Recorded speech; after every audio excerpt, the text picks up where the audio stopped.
the cereal kids are crazy for, Cthulhu's. Start your morning madness with a bowl of morning happiness. Cthulhu sale is ongoing now. You will take part. Save up to 33% off gem bundles. You will take part. Crazy crispity, crazy crunchity, crazy Select chests up to 50% off. You will take part. Boosters, avatars, wards, and more up to 50% off. You will take part. Party up with up to 3 times favor. Worshippers and XP. You will take part. This is your duty. Crazy Cthulhu-y. Cthulhu. Surgeon General's warning, Cthulhu's are not of this world and should not be ingested by children or adults over the age of 80. Gems are not included as a prize because Cthulhu's are not real. Reality is meaningless, time is a construct. They not all hope when you ingest Cthulhu's. Use as directed, part of balanced breakfast. For the crispity, crunchity, crazy crunch, get cuckoo with Cthulhu. You will take part. Of a balanced breakfast. Can we take a commercial break? Hey there, SMITE fans, Agro here. Look, every single year, the SPL just keeps getting better. Season 7 was incredible, and in Season 8, I'm sure our players are gonna take their game to the next level. But in order to do that, they're gonna need the best gear they can get their hands on. And that's why I'm so excited to announce that the title sponsor for Season 8 of the SPL is Alienware. Yeah, that Alienware. Our players are getting the best of the best in computer gaming. These Alienware Aurora Ryzen Edition PC setups are insane. Not only will these be the PCs that the players will compete on once we are in studio, but Alienware is also providing one for each player at their home setup to make sure their practice is as good as possible. Now let's get down to brass tacks. The specs on these Alienware Aurora Ryzen Edition desktops are amazing. An AMD Ryzen 9 16-core processor. That's a lot of cores. That's plenty of processing power. That's a lot of cores. Plenty of cores. If you want to stream, this is the way to go. I know a lot about my cores, so. I mean, Pilates, right? 64 gigabytes of DDR4 RAM. What? Is that true? That is true. I mean, this thing has 64 gigs of DDR4 RAM.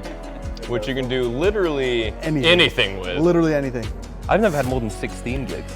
That's quadruple the amount I have at home. And one of the hottest commodities in the PC world, an NVIDIA GeForce 3090 graphics card. Insane how much better this is than what I have. The best graphics you really need, Ultra, of course. Content's gonna look good. And what's the point of all the power if you can't see it? Players will also be using the Alienware 25-inch 240 Hz monitors. Man, when I load into scrims with this bad boy, I'm gonna feed so hard. And it's gonna be in perfect picture quality. We are so excited to be partnering with Alienware for Season 8 of the SMITE Pro League.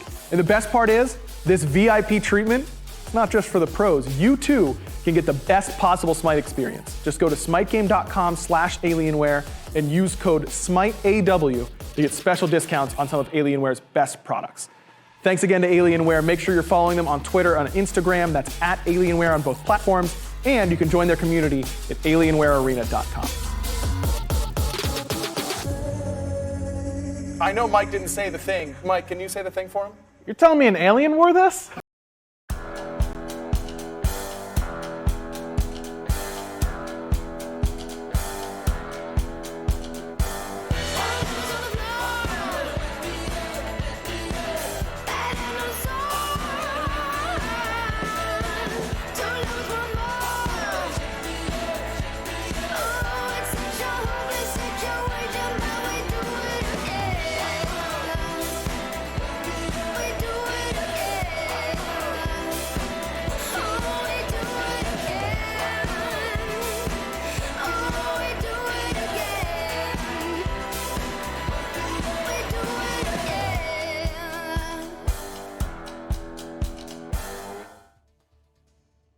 Welcome back to another day of SMITE Pro League action, powered by our title sponsor for the season, Alienware. If you want to get your hands on some of the sick gear that they can provide, whether it be the Aurora R10 Ryzen Edition desktops, the 25-inch gaming monitor, 240 Hz, you can get all of that at smitegame.com/Alienware and use code SMITEAW to get yourself a pretty sweet discount code. Thank you once again to Alienware. You can follow them on their social medias on Twitter and Instagram at Alienware or on their website at alienwarearena.com for all their cool giveaways and other news that you can keep up with their ever-growing global community.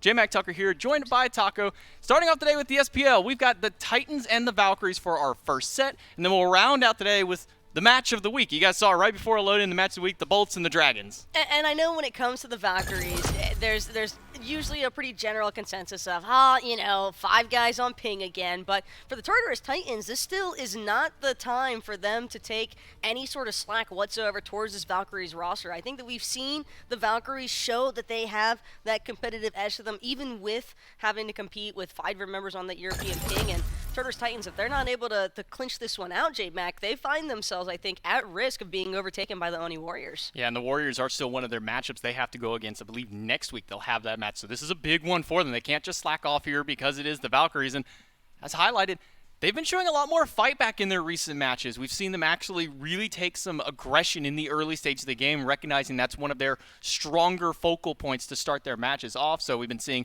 more red buff invades. We've been seeing Johnny recently start to focus a little bit more around Zeros, where before he was trying to get Ducky so far ahead and kind of neglecting the rest of the map. Zeros has definitely had his pop-off instances throughout games. I mean, his Raijin performance recently was definitely, it was so, you feel for the man in the moment where things just kind of fall apart around objective play. And the objective play is what I really want to emphasize here for both of these teams, because I think that they are teams that have definitely struggled with their confirmation at times. And for the Tartarus Titans, if they don't want to find themselves falling too far behind in that aspect, I think a lot of that's just going to be dependent on the shot calling from the front line. But if there's anybody I would trust in that position, definitely looking at Aurora. Yeah, Aurora over 4 of the Tartarus Titans, one of their pillar front lines, been in the scene for such a long time and has such a diverse god pool. But it's not just Aurora with this team. Even Paul from the mid lane, his diversity amongst the mid laners, and Cyclone Spin, I believe he is one of the most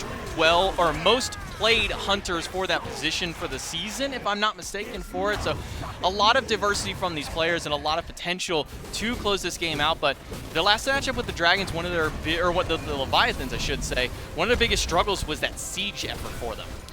Yeah, but I think also having experienced that set against the Leviathans was a great moment for this Tartarus Titans roster, because you have to remember they have Sino in this position, whereas the week before and prior they were using Layers as their jungle substitute, but now Layers shifted towards that coach position, and with Sino being brought in, we saw the Pele, we got a chance to see some of the Neja, we definitely saw some of that classic Sino action, but I think that set was important for this team, because if they are intending to keep Sino in that position, well, Leviathans is certainly a team that's going to really put your elements to the test, and I think that the Tartarus Titans had a great opportunity to see where they could improve in those moments, and I think a lot of that definitely surrounded some of the team fighting around objective play. Maybe a little bit of a wake-up call for Sino as well, considering he's been playing pretty much the SCC and just got to do whatever he wanted. Yeah, okay, dominating the SCC. That's a good way to put that. With just about anything that he wants. But now he comes up to the Pro League. He realizes maybe you can't play the East set jungle. Maybe you can't play these a little bit more outlandish assassins. Well, we do have the Titans standing by, specifically Aurora, to talk to him, maybe get a little bit of his thoughts on for Aurora. First off, hello, good morning, or I guess it's actually technically afternoon at this point. How are you doing today? Good. How about you? I'm doing good. Whooped Mifflin in a game of ping pong. Now we get to come up here in the SPL set and talk to you guys onto it. After your guys lost with the Leviathans, what's the bounce back that you guys have had for it? How are the mentals feeling after that, after the loss earlier this week? We're feeling pretty good. The game against Leviathans was like a good test for us. We only had one scrim day going into that with Sino, and I feel like we played pretty well. We kind of played a little too fast, so we didn't close the game out. But we got a really big lead, and we put ourselves in a spot to win the game 1, and then game 2, we just got ganked in duo, and then the rest was history from there. They snowballed really well. But yeah, no, we weren't really feeling bad or down after those games at all, because we knew we gave them a really good fight with the practice we were given, and we're just feeling really good about today and excited to play. Well, I guess you kind of answered that one on how you guys feeling, with Sino into the roster, making his adjustments. How's he kind of feeling jumping up to the SPL after, kind of just dominating SCC? Yeah, I think he's enjoying it. It's just the pace is a lot different for him. I think SCC, the pace is a lot faster, so he was kind of playing at SCC pace. So I think he'll be slowing it down today, and we'll have a really good set. Well, good luck to you in your set today against the Valkyries, and best of luck. Thank you. So yeah, just kind of a recognition of maybe we're going a little too quick here. It's not the same level of pace that maybe SMITE was able to perform at the other tiers of SMITE action for the esports, but now they're doing a little bit better, more confident now they've had a full set under their belt with their new jungler. It makes sense given how aggressive the North American SMITE Challenger Circuit League has been in general. I mean, a lot of top-end talent, I think, still being held inside of that amateur league to an extent. I don't really know if I can really consider an amateur league, given that like half those guys have been pros before and probably still could be. It's just, matter of circumstances. But as far as Sino is concerned, I love the fact that Aurora even brought up that, we didn't really get a chance to really prioritize getting some good scrim practice in with him. Now that we've had that Leviathan set, now that he's had a chance to really experience like how much you really have to slow things down, because we do see it quite often with a lot of these teams, J-Mac, where it's prioritizing the farm, and then 20 minutes hits, and suddenly everybody's going crazy. And suddenly the PvE is over, and you got to work towards the PvP end of it. And so far, the Valkyries have been doing a little bit better about the PvP action earlier on. We've been seeing a lot more early aggression, a lot more, let's dive into their red buff. Let's go and try and steal their purple buff away. Let's actually get some action going across the map. And a lot of it, especially with Johnny going more towards these warriors. Previously, it was a lot of the assassin play from Johnny. Wasn't able to get too much rolling. Had his premier Loki banned away from him consistently. But now he's getting some practice in, getting some good reps in with some of these more aggressive warrior jungles like this Gilgamesh, like the Osiris. And he's been making it work for his mid laner a little bit more. Johnny on the more aggressive-oriented jungles just means that Zeros can then have the opportunity to try and take some of the more aggressive mid laners as well. And I think that it's honestly been a refreshing change of pace, watching the Valhalla Valkyries try to prioritize a little bit more of that early game and bringing it up one more time, just because I don't think that it's the team wanting to hesitate around pulling the objectives because they feel like they can't take those objectives. I think it honestly is just a concern about the ping disparities that are involved, and so I would like to see them today prioritize a little bit more so compositions that are based around purely team fighting, because you can get a pick or two. Valkyries have shown us that they're capable of establishing picks across the board. The problem is feeling like you're able to actually take those objectives after the fact, and I just don't want the Valhalla Valkyries to feel like they have to be so pressured and compromised there. So if they're able to just farm out the team fights first, get a clear wipes going, and then they'll finally have that safety net feature of, all right, no one's going to disturb us while we're on this objective. We don't have to worry about trying to secure it at 200 ping. It will be a tough matchup for them. Their previous fight against the Titans earlier on in the phase was a Titans 2-0. I believe it was just shy of 50 minutes of total gameplay for it. So the Titans came out ready to go in that one, but that's what we're seeing from the Valkyries now. So I'm expecting a lot of early skirmishes for the Valkyries. And the Titans have been changing up their drafts just a little bit more. Aurora has been, and there he is. I was wondering whose chair we were getting a nice little look at here. It did end up being Paul, sitting there pretty now back into his SMITE Maxonomics chair.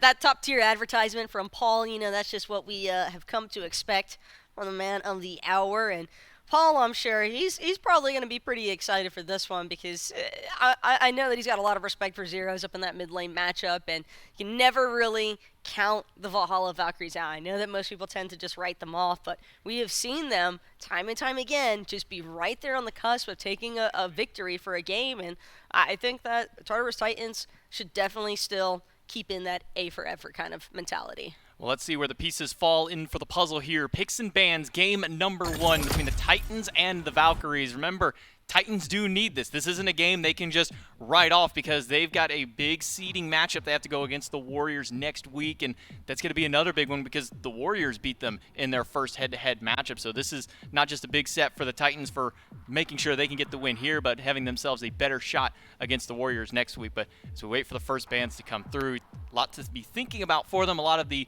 more standard meta bans. You think we see any kind of Johnny targeted bans? Well, maybe not. We just go ahead and get rid of Raijin. Maybe a Gilgamesh ban could potentially come through here. I think that the Titans could certainly look to just prioritize the gods like Osiris, but they might not even look to prioritize a god like Osiris as heavily as some of the other teams in the league, given that it is Sino as their jungler, and I think Sino's god pool tends to revolve a little bit more around that assassin style of play. Granted, that might change given the fact that, being back in the SPL now, he saw what happened with the Pele, with the Neja. Maybe they're picks that can work against the Valkyries, the Neja specifically, because slight ping advantage there, I think, with the Windfire Wield off of that sash. But all of the emphasis seems to be from the mid lane here out of the Valks. Yeah, so far 3 mid lane bans. Well, 2 for sure mid lane. I can't even say for sure because Tiamat has been played solo only one time though. However, so maybe I can. we don't count Nika for that. Okay, maybe I can solidify and say that there have been 2 for sure mid lane bans and 1 flex ban with that Hell taken away. So Hell, Tiamat, flip side, Raijin, Fafnir, and Umoja been on the table. Interesting to see that Aurora would take the Umoja away from himself. He does have a great Umoja, so just not wanting to give that one up to Raffer because maybe they have some other priority for themselves, as you do see Osiris is the final ban for the Valkyries. And the Tartarus Titans, they now have the option, I think, to look to take away that Gilgamesh just to ensure that Johnny doesn't get this pick because he did look pretty solid on the Gilgamesh and he was definitely trying to be proactive with that god and utilize a little bit of that early to mid game pressure to try and get some clear leads going for zeros in the mid lane. But a lot of food for thought here, I think, given the fact that Odin was also still eligible for taking, and I think that's always, you can't really ever go wrong with Odin, but definitely want to see some great follow-up components to go with it. But also with this team, not the only person playing Odin would be in that solo lane. We have seen Aurora take Odin to support role a couple of times, so there is still some flexibility. With other teams, you would just write this off, say, all right, Odin solo, done. Now what do we focus on? But with the Titans, you do have to keep that in the back of your mind that Aurora has played and did perform fairly well with it. However, for the flip side, the Valkyries want to go with something safe, or I don't know if you can necessarily call Artemis safe, but definitely going with a top pick for their hunter role. Artemis is going to be the first one locked in. Still waiting for their second one to go through, and it will be Gilgamesh, making sure to potentially get Johnny on something comfortable. And the Titans, I'm sure, were definitely expecting this Gilgamesh to come for the Valkyries if they prioritize something else in that first pick position. So the fact that they were willing to give up the Gilgamesh in favor of the Odin tells me they might have a trick or two up their sleeves, J-Mac, but also I think that it could be a possibility here that we see maybe the Izanami or the Chernobog as a response out of Cyclone, but it's not something that I think the Titans necessarily have to prioritize focusing just yet. They could look to get a solid lock-in for Aurora in that support position. Cerberus still up for grabs, but it's going to be the Terra instead, so a lot of AoE presence from this Morgan Le Fay and Terra that I think complements that Odin cage nicely. Most likely going to be going for Aurora support role with that Terra now that it's been locked in alongside the Odin.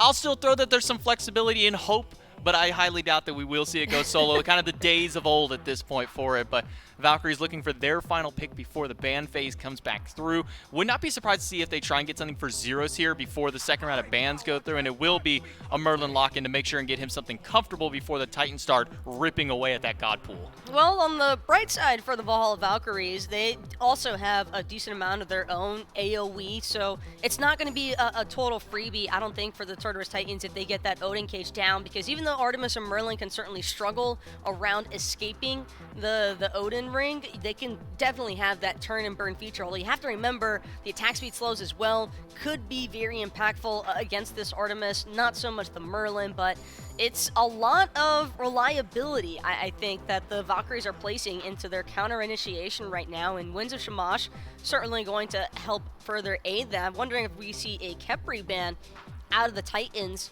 as a further response, just kind of really looking to hammer out bans against Raffer, but instead it's going to be the Cerberus. Yeah, another ban most likely towards Ducky there with the Cerberus and the Xingqian banned away by the Titans. Meanwhile, the Valkyries tried to respond with a couple of Hunter bans. The Rom, which has been really rising up on the ranks for everybody. We've been seeing a ton of Rom play, a lot of successful Rom play, and Chernobog as well with it.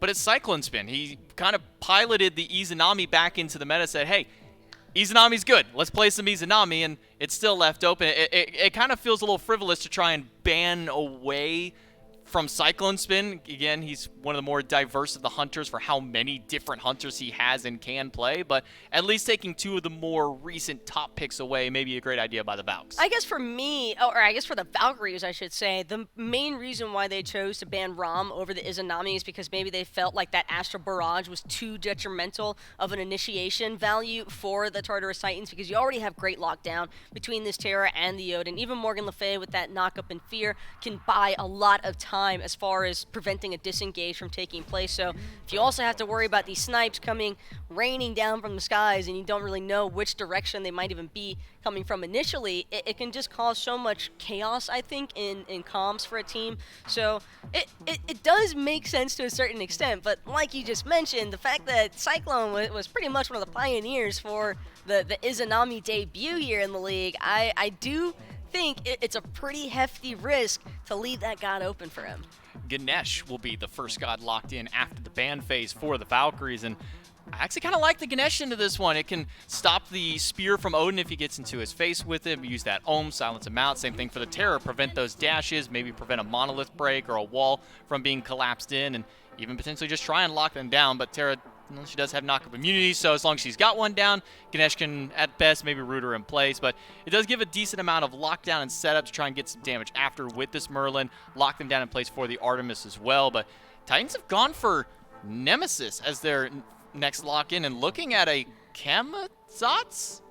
Well, I mean, Kamazats would be the first like melee ADC. I think that they're just kind of toying around with things. They're messing I wouldn't with us, really is what they're expect doing. it, but well, we could also see some Freya. That might make things a little exciting. She's almost like the magical Rom in a sense, because she has that immunity while she's up in her ultimate as well, and that does about 1,400 plus damage as well, so definitely not an easy one to try and handle. But I think my primary concern with this Valkyries composition right now is, yes, they have the Ganesh, which can escape the Odin cage, and the Dharmic Pillars is always great, having those slows for some applicable CC, but Ganesh is very telegraphed as far as what he's going to do in terms of crowd control, and aside from the silence and that brief knock-up off of his dash, I don't really see a whole lot of, I guess, consistent peel or consistent initiation here for the Valkyries in comparison to that of what the Titans have opted for. I just think that Terra and Odin just have so much control, and it's even more smothering when you have to deal with Nemesis on top of that.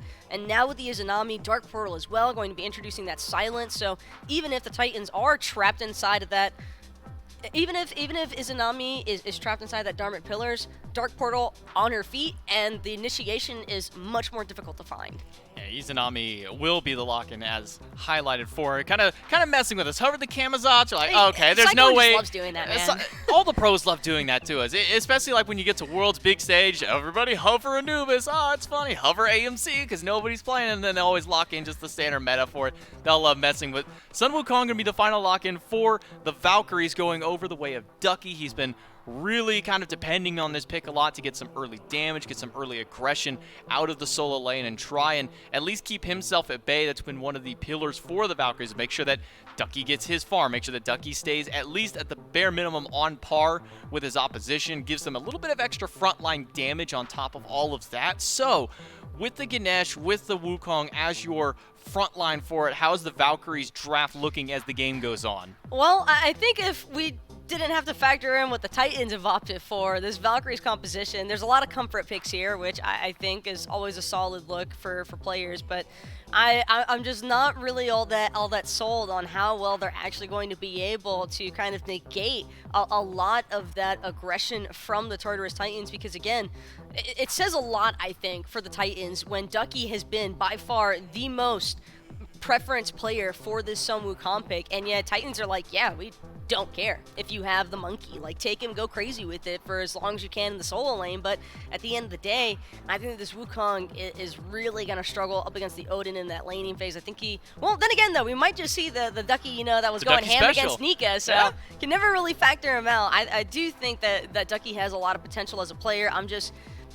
I really just feel for the Valkyries at times, man, because I know we say it all the time, but it really makes a huge difference having 5 players on such unknown ping values. Like, it's just, it really, I hate playing even when I go up to 100, so I can only imagine what it's like for them at a competitive level. Man, I remember when I first started playing Smite back at my parents' house on like 3 meg download for internet, I was getting like 150 ping every single game, so I feel for them onto it, but they have been doing a lot better in the recent half of the phase. They've been coming together as a team. They've been kind of finding this new identity for themselves, doing anything that they can, but even still, the Titans as well have found a new identity for themselves. They've been really heavily favoring this Izanami. This Terra has become such a big part of their team, as well as the Odin, who's somehow been making it through some of these picks and bans. I'm not quite sure, because for a while it felt like Odin was #1 pick ban, and now it seems like the Titans are being able to get him every game. Well, you can thank Osiris for that one, I think. Between Osiris, Gilgamesh, and Odin, just 3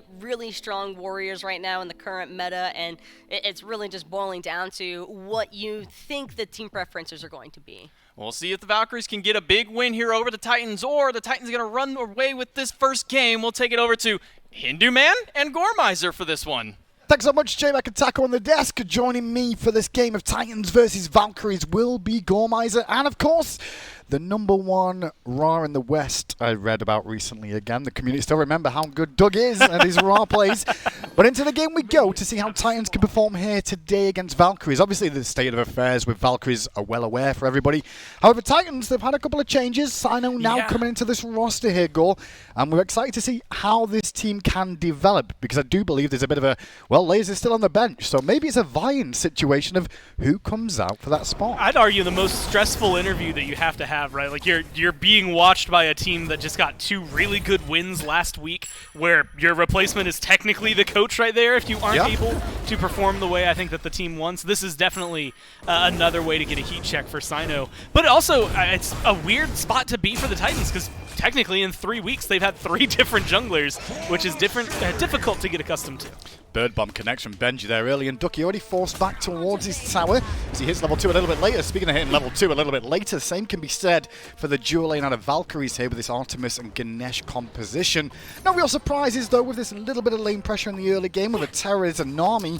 They should have a bit more control of pressure in this lane. It's definitely not going to be a fun lane for the Valkyries either, because not just the pressure that Cyclone Spin's able to put out, but you're playing Ganesh. Raffer, as I think it was last year in a Grandmaster class, just straight up admitted, he's like, yeah, I don't expect to win lane when I'm playing Ganesh. I am waiting for my level 5, I'm waiting for Dharmic Pillars and my rotations. And Taco had highlighted on the desk that that's not the end-all be-all in this matchup, specifically against an Izanami. Speaking of Ganesh a little bit more, but hold up, wait a second, Sino will dash back to safety there. Speaking of Ganesh a little bit more, I do think it's a good game for Raffer this to be playing the Ganesh with these silences that can really impact a lot of what the Titans composition want to do. It affects Odin effectively, Nemesis too for the most part, but more importantly, the Terror and the Morgan Le Fay. A lot of these, like post-fire, hey, I'm going to throw out my abilities, and then there's a follow-up is going to be affected here. I mean, right there, you turn, you silence, and Roar doesn't get a stun onto anybody, doesn't get any damage out there. Same thing for Saido, except you dash in, all of a sudden you can't turn around and get away. We saw dashing in there in the dual lane towards Emilito from Cyclone Spin, just trying to pressure him back a little bit more.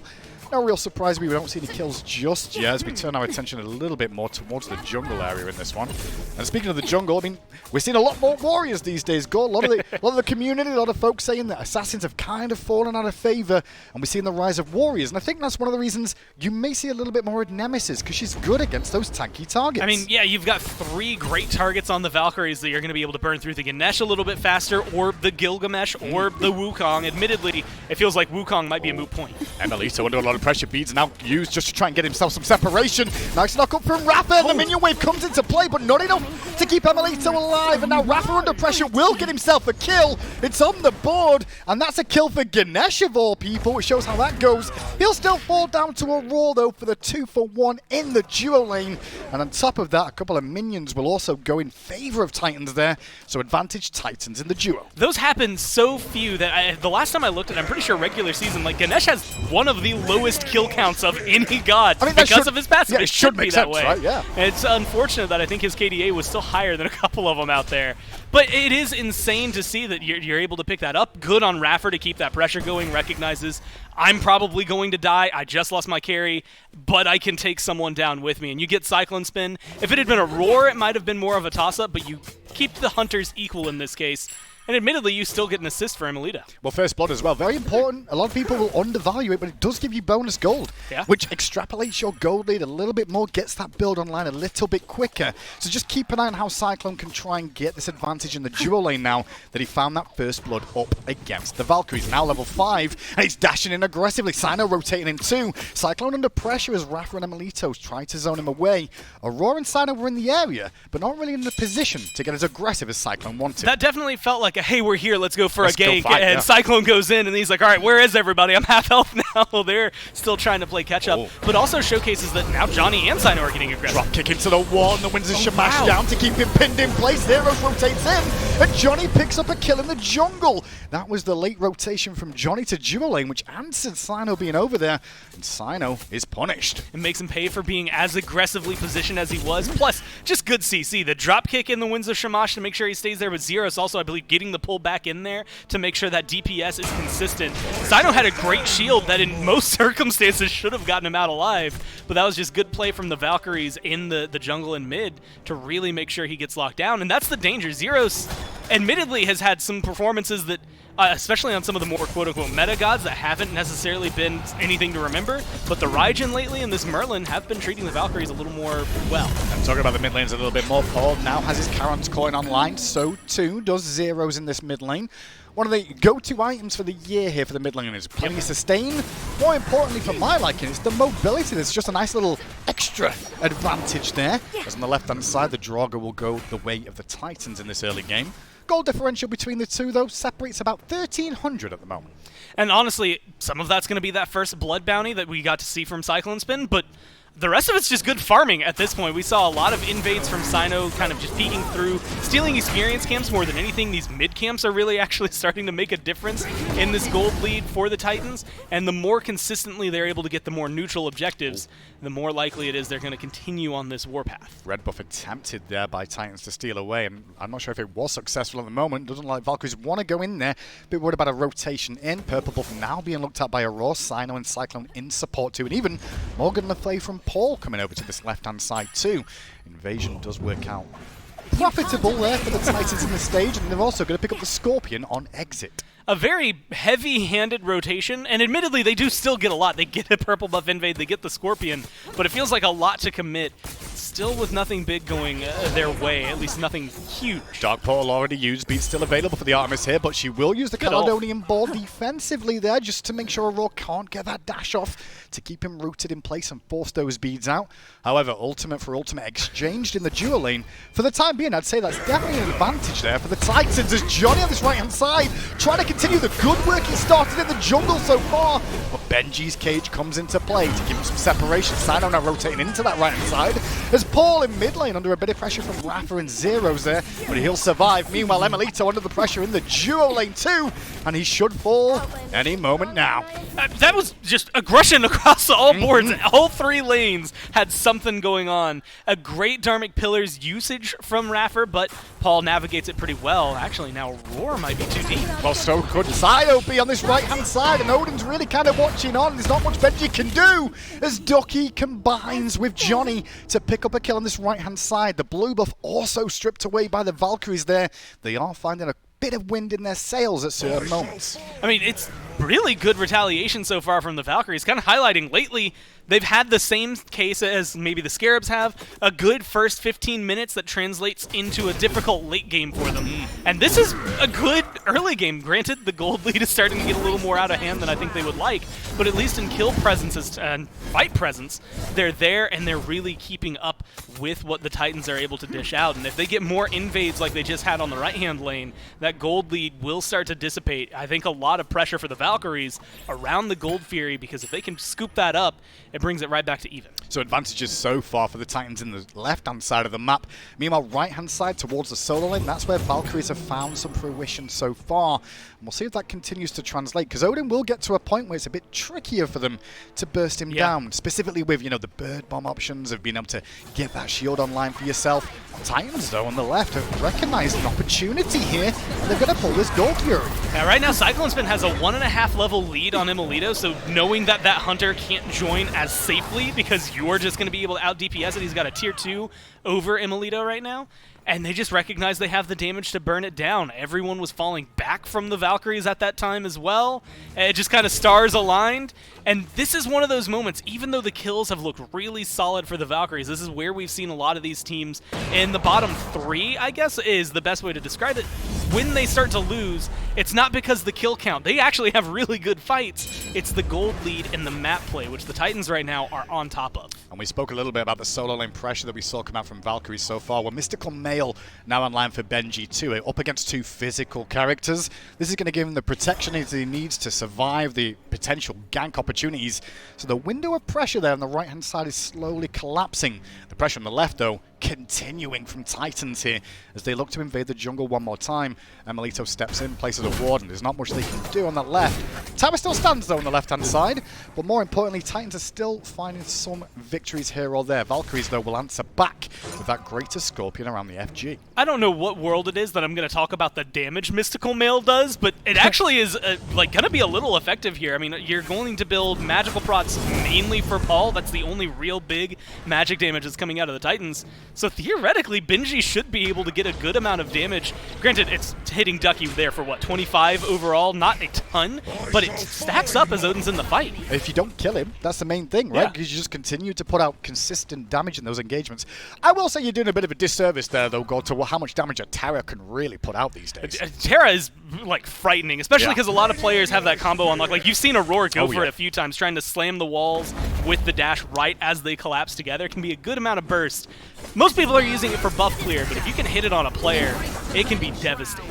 Window again opens up here for the Titans to look towards this Pyromancer. Benji doing a very good job of keeping Ducky pinned back on that right-hand side, just to keep him away from seeing what's going on in the jungle or have any idea of what's going on there. But with the klaxon sound in there for the Pyromancer going down, Titans find themselves another small victory. Yeah, it's really weird, too, because so far, every time they've showed up at a neutral objective, there hasn't been anything from the Valkyries, not even a slight presence there. You had highlighted that Benji was zoning, but even the ward coverage on the right-hand lane isn't looking for anything. They've got one kind of semi near the blue buff on the Titan side and then one in their blue buff for the Valkyries. And then the rest of the wards are relatively deep on the left-hand side. They have one purple buff ward for the Titan side, and everything else is trying to cover their own avenues. I think one thing as well is the Titans have found such an advantage in the duo lane that we can see Cyclone has a 2-level lead over Emelito here. So they're more than happy to almost leave him alone on an island now, knowing that he's got this huge advantage. He just gets a tower. Now takes down this tier 1 tower.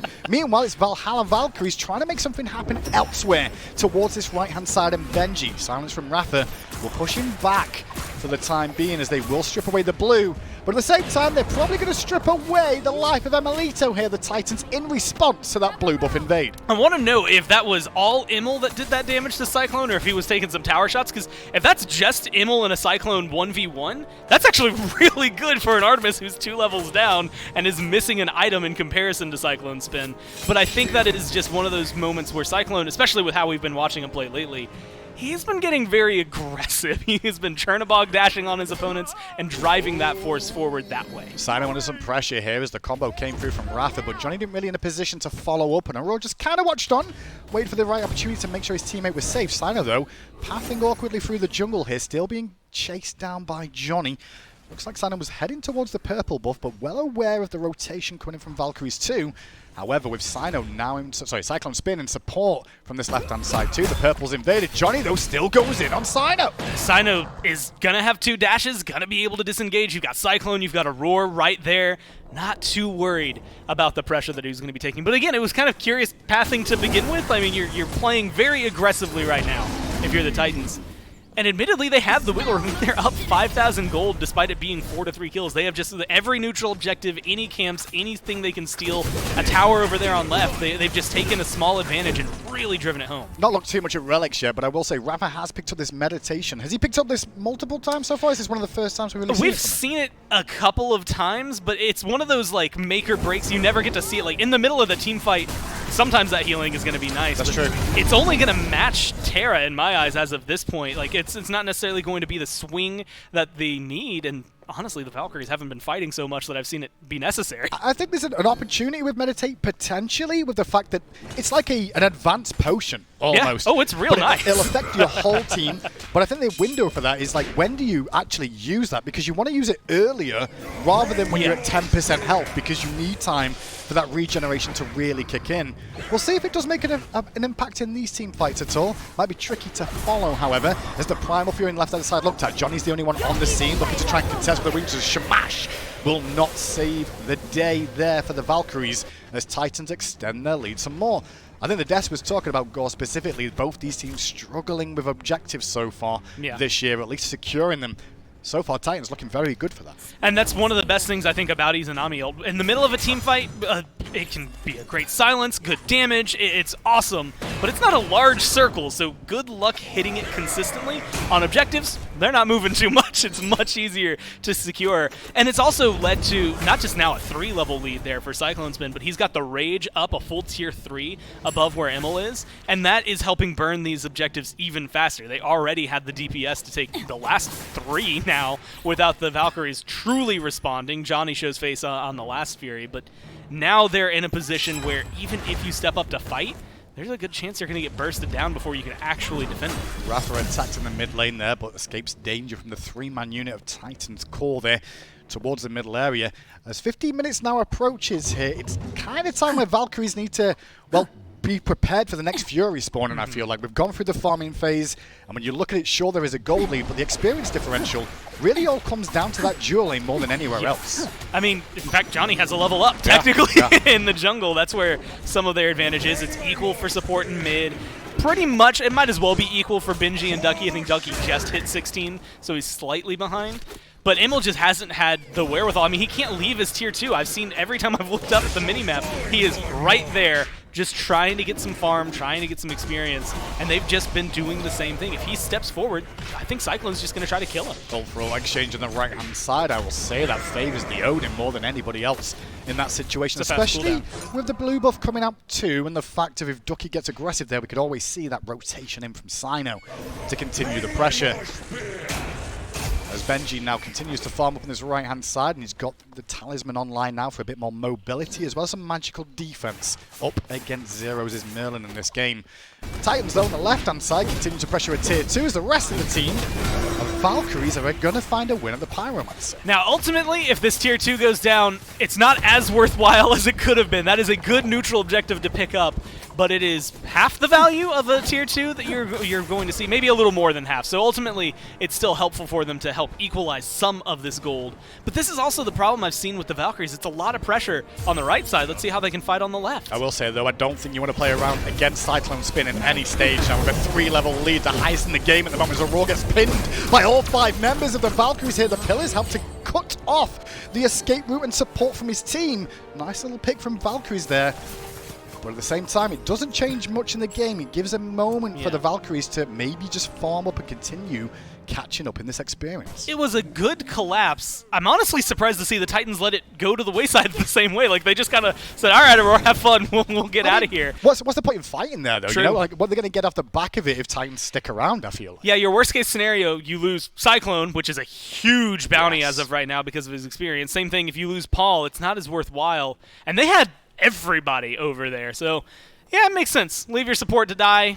Aurora's worth a little bit as of this point, but not so much that I think it, like you said, isn't necessarily a huge swing over there. It gives them a little bit of window for a 4v5, but not much they can get aggressive on after that Pyromancer was already gone, so they didn't really have a secondary win condition after the fight. Nothing to run to. Well, about a minute's time, I would say, before the next Fury spawns on that left-hand side. Now, will be an Oni Fury too. And I think attention from both teams will start to drift towards the right-hand side of the map now as well.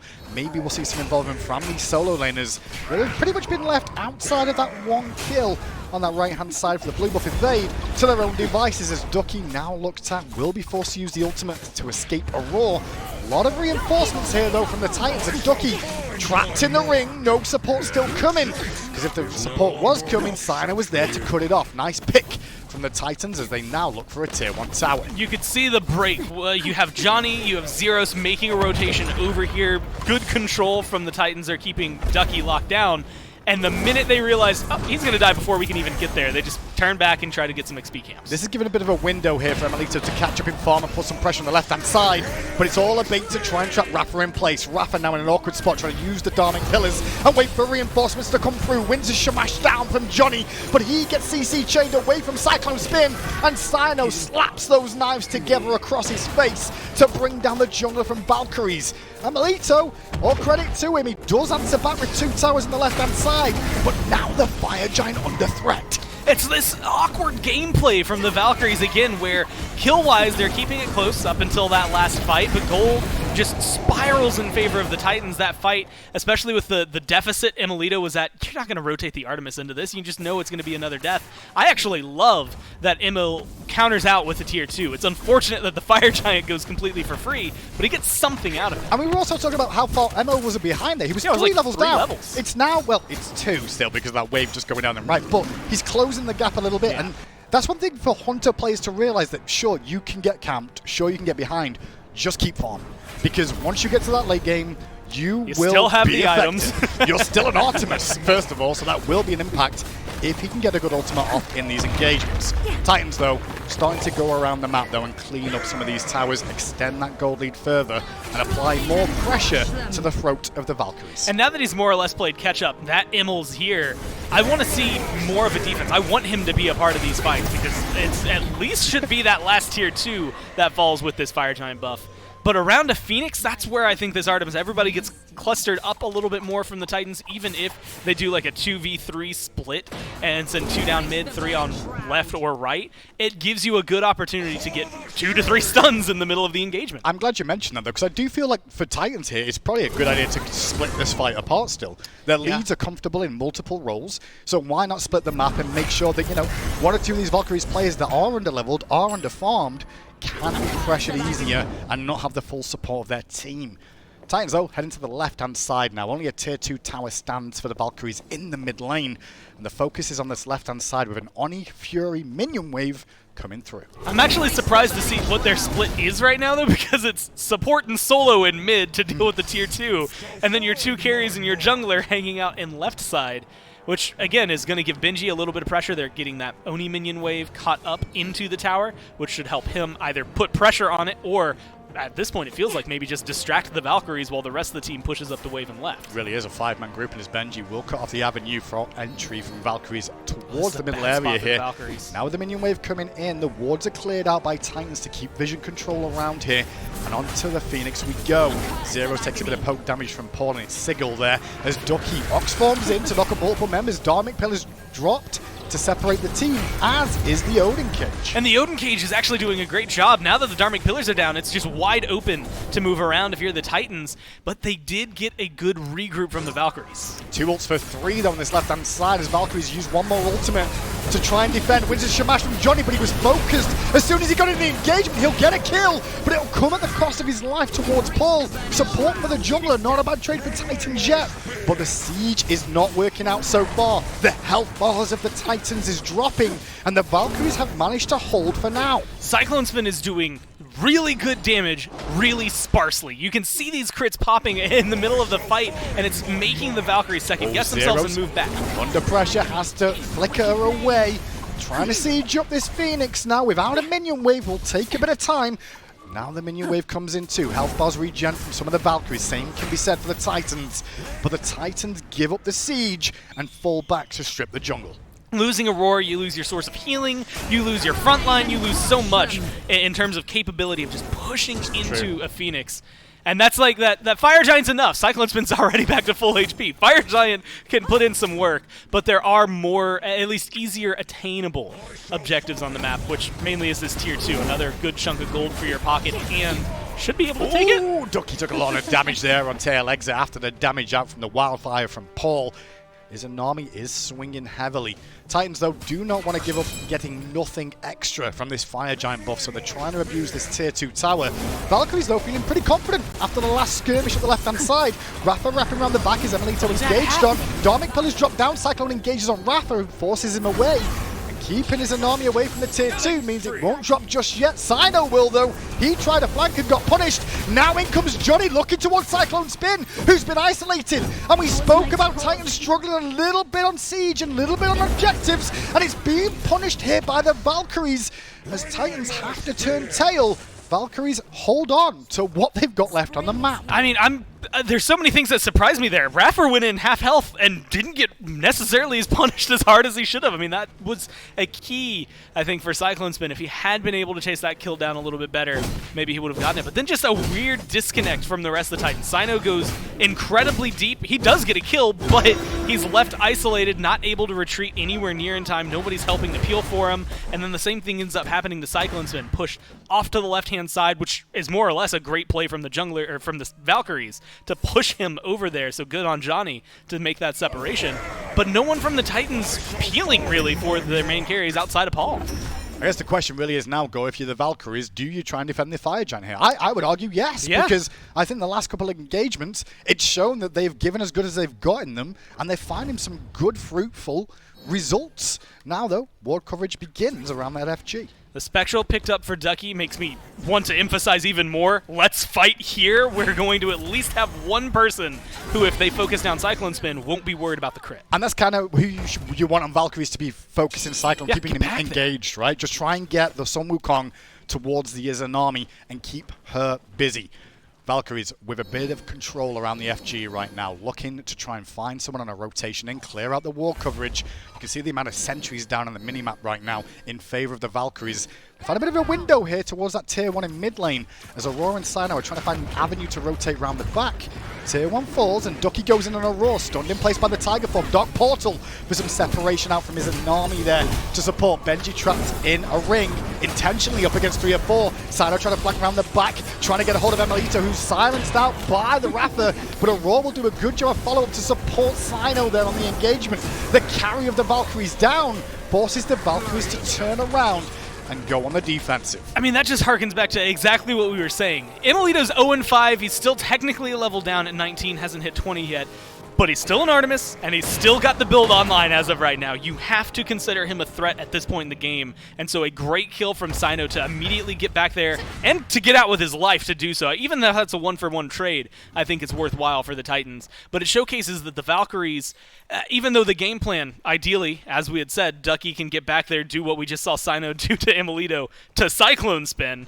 If you can't get that amount of sustainability for your team and at least engage for your team, the Titans are going to be able to run through you. A 4v5 for a few more seconds, and that also counts in Emilito getting back towards his FG. Dominic Middle's down early. Rapper, full focus and force from the Titans, engaged onto him immediately, and Rapid taken out of the frame. Now Johnny, who was trying to wrap around the back, has been picked by the ward coverage. All attention paid to him as Ducky also pathing awkwardly to try and support his teammate and slow down the engage. Now Ducky gets focused. Paul on the exit for Ducky will be the attention there. No ultimate available for Ducky here, and the damage comes through. Don't think the Titans are very aware of Ducky's ultimate being on cooldown. Instead, they can chase towards Johnny again. Bird bombing and ultimate used by Cyno too. Johnny drops the Windsor Shamash just to provide that slow and separation.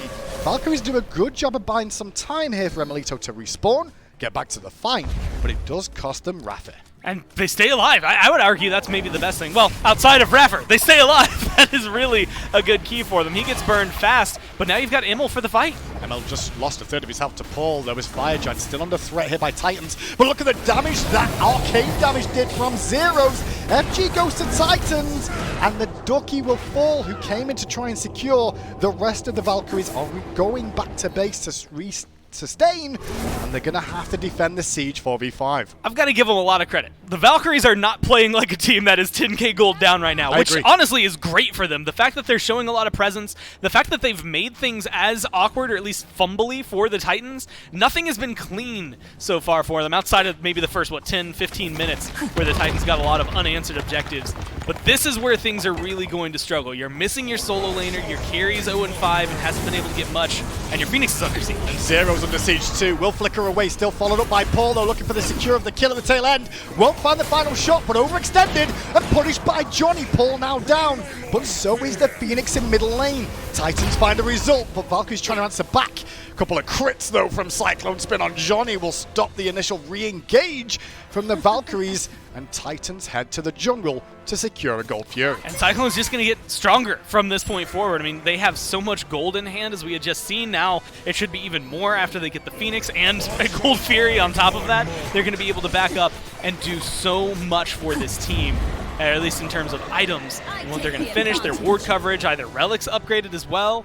But luckily, Paul, still off the board for another 20 seconds, doesn't have his beads for another 2 minutes. And the Valkyries are getting aggressive. They might be able to knock down at least a tower here with this kind of positioning. Yeah, trying to just punish a few of the the more greedy players, trying to get more farm in the jungle. Bad news is, only one still around are the tanks who are full health, with a fire giant still around their waist to resustain. But Raph is trying to do a better even here. They're looking towards Benji to keep the pressure rolling, but the damage on Benji is not enough to bring him down. Emelito and Zeros did get some shots in there, but it wasn't enough to punish, and now it's the Valkyries. They're a little bit far forward there for a moment or two, have to turn tail, head towards their own base. You have to look at Immel's impact. First off, a great Caledonian boar gets to the back. Tusky finds some good stuns. But also, he's only 700 damage behind this crit build that Cyclone Spin's been able to put up. Again, he's 0-5. That doesn't look too pretty, but he's still playing well in the middle of these fights. I gotta say, credit where it's due. I think a lot of the fans at home, I've seen a lot of comments about Valkyries don't care. They do care. You can clearly tell they are trying to play to their best of their ability and take them on. Cast a curse though as Johnny is destroyed. Ducky now goes to the Somersault Cloud, but where is his exit avenue is the real question. He's surrounded in multiple avenues. Benji and Paul waiting around the corner. Dragonflight does connect, but Ducky's still alive for now. Benji really wants to kill. Emelito and Zeros, though, do help to peel him away, but that comes at the cost of a left-hand Phoenix. Into the throne room we go now as Paul overextended again, and he gets hurt a little bit there. Not dead just yet, trying to regen off Aurora's healing as the minions come through. There's not too many of them. The big issue though is Cyclone is really causing damage to that Titan. Yeah, that Odysseus bow proc as well, just bouncing through the rest of the Valkyries. It's so much damage. The Titan's just hovering around half. Dogpole did hit Emelito there. He's forced back to the fountain again. Bird bombing from Benji as he looks towards Rafa, who used the fountain already. Meanwhile, the Titan will fall as Cyclone gets the tail end of the kill, 13-8. And the Titans take down Valkyries in game number 1. They get a massive gold lead early on. I think if I'm the Valkyries, that's the first thing that I start to address in game 2, right? Is, okay, we can't let a Fury, a Pyromancer, and then a third Fury go without us at least showing face. Their kill presence was really good early on, but they do need a little bit more work on the early game, because that late game was really solid despite such a massive deficit. We'll see what they can do, though, for game 2 then. Can we see the Valkyries bounce back? Can they adjust their early game issues in the duel lane? After the break, we'll find out all that.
Welcome back to the desk for the SMITE Pro League. Brought to you by our merch advertiser, our merch sponsor for everything, Insight Apparel. If you want to get yourself some sick jerseys, some shirts, whatever you want to represent your team or represent the SPL in its whole, you can go to shop.smiteproleague.com to get all of your great Inside Apparel. Maybe if you put the sleeve on the right arm, you might win a game of ping pong. Unfortunately, I didn't think Hindu Man got the message for that this morning and ended up losing to Mifflin in the second game, but you can get all of your cool stuff. Once again, thank you to Inside Apparel at shop.smiteproleague.com to get all that sick stuff. Even you got a nice little beanie on. You've had that last few days.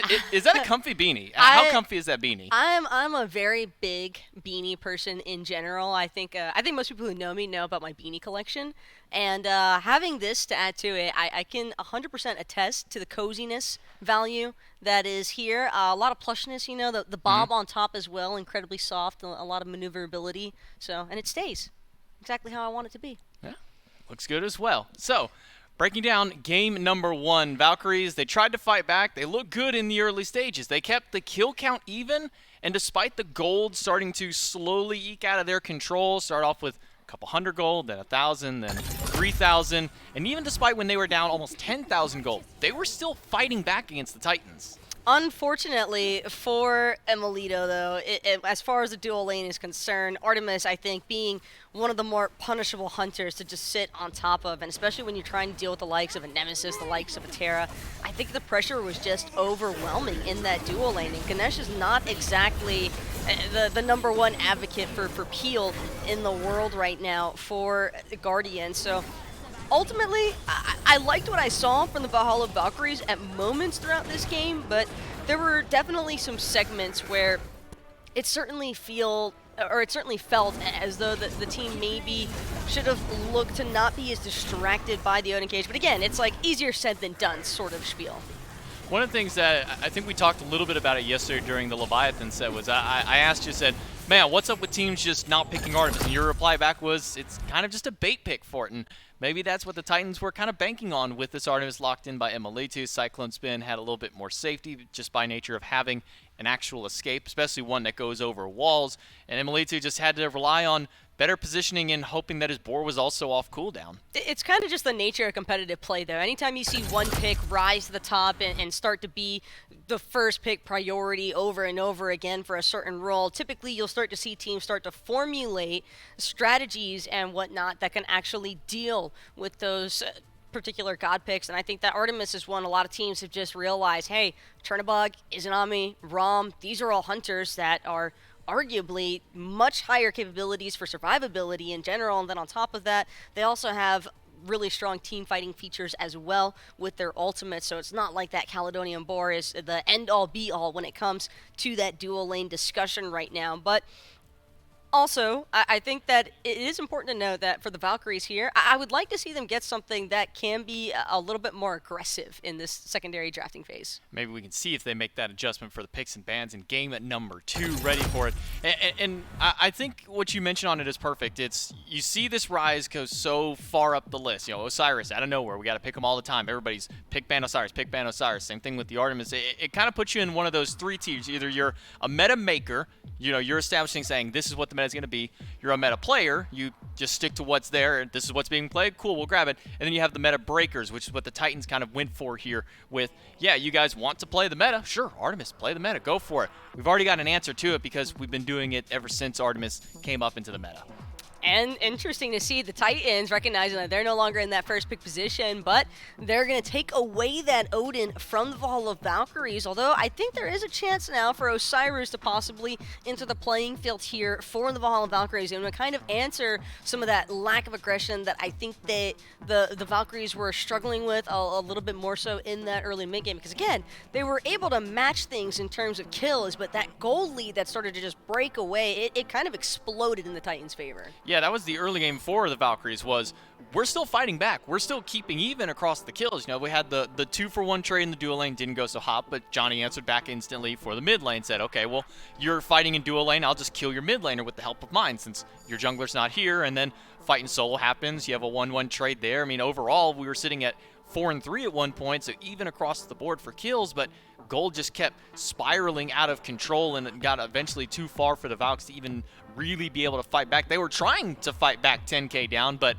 when you're 10k down, it's really hard to fight back, especially out of your base. Curious to see whether or not Valkyries might put some prioritization into that Terra pick as well that we saw Aurora snag up, because you have to remember Raffer kind of had the default to taking his god choice a little bit later on in the draft, and by then the Titans had already banned away 4 different Guardians, so might be worthwhile here for the Valkyries to try and establish some strong frontline picks earlier on, because I think that's more so where the Valkyries are hurting, because you can match kills, but it's a lot more difficult without a consistent front line to be able to keep up in terms of the objective play, and that's really where the Valkyries were missing out most, because even underneath the Phoenix Sieges, we saw a decent pushback from the Valhalla Valkyries until it just kind of reached that point of no return. Once the Titans get the Fire Giant over and over again, it just becomes more and more difficult, and you're just having to hinge everything upon perfect execution underneath your base, and that's never a fun spot to be in.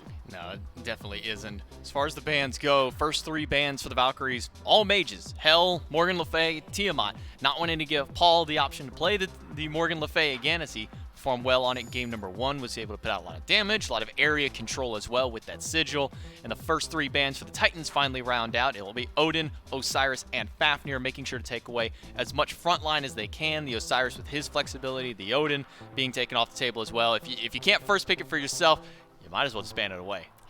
And with that Osiris pick now being banned away again, I bring up the frontline discussion. I have a hunch it might be leaning a little bit more towards the Gilgamesh here for Johnny, because he has looked relatively strong on that pick regardless the outcome of these Valkyrie sets. But I also think that Gilgamesh just has a decent amount of flexibility, and last time we saw the Valkyries' initial response being for the Artemis, and I think that with Odin having been banned, maybe this gave the Valhalla Valkyries a little bit more confidence in terms of that Artemis. Okay, the issue that we had was Emilito was getting trapped inside of that Odin cage by Benji, but now that Odin's gone, maybe we'll still have a lot more team fight potential available. It's just, I stand by my statement from yesterday. I'm starting to believe Artemis just turning more and more into that bait pick.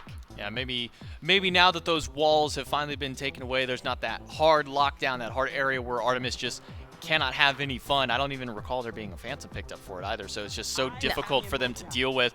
But because the Osiris was banned away, because the Odin was banned away, this left Yamoja up, and this shows where a lot of the Valkyries' priority is getting Emily something comfortable. They completely forgot that Yamoja was up for grabs. Not sure if that's one of the bigger ones in Raffer's wheelhouse, but it's certainly one for Aurora. It's just hard to go wrong with Yamoja in general. The god has a lot of clear potential in the level 1-2 team fight, or I shouldn't say team fight, but laning phase fight area, and then the transition into the team fights is always relatively smooth, I think, for any seasoned Yamoja player, and you have to expect somebody like Aurora more than capable of playing this. But Titans, once again, showing they don't really have any concerns about the Valhalla Valkyries being able to prioritize this Gilgamesh. In fact, they'd rather lock in that Raijin for Paul, and for good reason. When a team reveals that they're willing to invest 3 separate bans towards your mid laner specifically, well, it's just in the Titans' best interest, I think, to get Paul such a strong asset like this Raijin. Maybe Raijin looking a little bit more spooky too, because of the fact that the response picks for Raijin, I think, have already been banned away. Maybe we see a Soul come out, or possibly even the Giannis, depends on what this next banning phase looks like for the Titans. But I definitely think that right now, pretty big fan of what the Titans have opted for. Sobek's not bad though, does have the anti-heal. Right. It's just the initiation could definitely be a little hit or miss here. I think the biggest worry that I have for the Valkyries with this top 3 is they didn't get their mid laner just yet. They don't have that mid option, and that's going to now sling 2 more bans for the Titans if that's where they want to seek their priority, is banning away the mid lane. So now you can probably expect that Merlin to be gone. You can probably expect any other big mates to be taken off. I wouldn't even be surprised if they ban probably the Neath just to do it and really try and force Zeros a little bit further back in the God pool. So the Sobek, I don't think it was going to be banned away. I don't think that the Titans were planning on picking that at any point. It seems a little...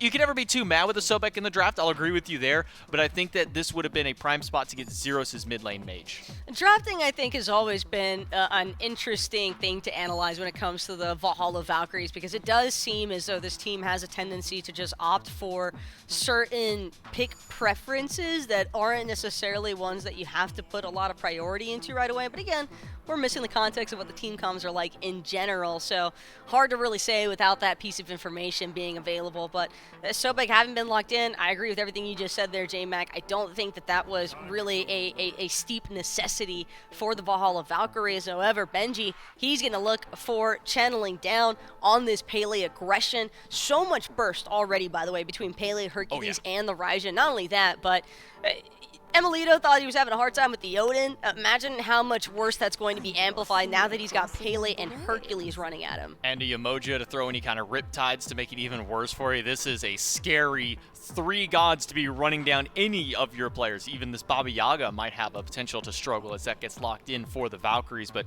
Benji going with this Hercules, such a powerful pick for him. It's been a powerful pick in general out of solo lane. We've been seeing a little bit less out of support in recent seasons. I think really only Inbound is the one playing the support for it, but with the emoji locked in, it doesn't even matter. I don't know why I'm even trying to go on a tangent with it. I don't know. I just like I kind of miss the days when it was Hercules' first ban, especially if you're going up against like a Roar PBM. It was one of those things you had to ban it away from them no matter what, but now we're seeing it make its way through. Goes to the solo lanes. Okay, Cyclone's messing with us again. Cyclone's definitely just having some fun here. I mean, Set ADC, Camelot's ADC, Baka ADC, they're all melee hunters that can work, but why take the risk? I don't think Titans want to necessarily overcomplicate the game for themselves that matter, but it's looking like the Set ADC. I mean, prayers to Emilito's mental health, because it is likely to hit the garbage can. Because this is just a kill Artemis composition if I've ever seen one, J-Mac, and I really don't think that Emilito's going to have a whole lot of fun on this Artemis this game. The same could possibly even be said for Zeros in that mid lane, even with Baba Yaga having the escape off the Blastoff.